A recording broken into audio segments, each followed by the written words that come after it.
No, I would say, not a lot of RFID tagging in the supermarket industry, but a lot of common problems where freshness and what I would call first expire, first out Mm, creates a lot of waste. And so, RFID is a perfect technology for being able to manage those first expired, first out kinds of waste producing situations.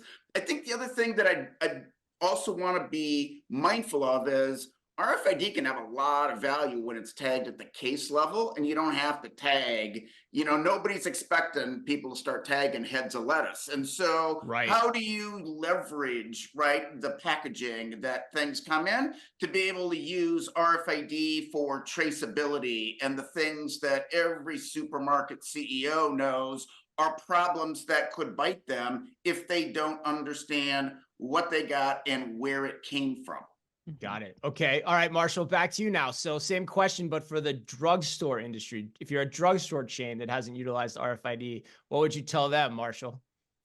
I would say that you can already be using RFID for asset protection, that you're already investing a lot of time and money into an older technology that isn't serialized, and you already could be protecting product and using RFID to solve who's ripping you off, how they're ripping you off, etc., and helping you get more bang for the buck out of the money that you're devoting to the use of security guards that you can and still should be using. But basically, I'd tell the CEO, you ought to be speaking to the head of asset protection. You should sit down with the chief merchant and the head of store operations. So I'll give you an example. I had a meeting with the head of asset protection from a drugstore chain within the past 3 weeks.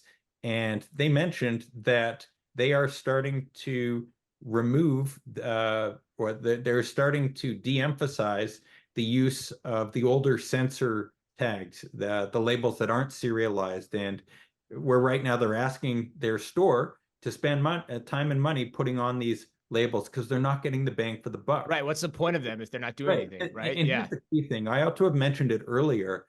Drugstores right now are locking up all sorts of merchandise.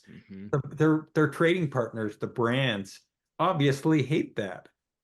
Consumers hate that. Store employees hate that. Everybody hates that. Once you transition to working with smart labels, it unlocks a bunch of opportunities. So that's what I'd say.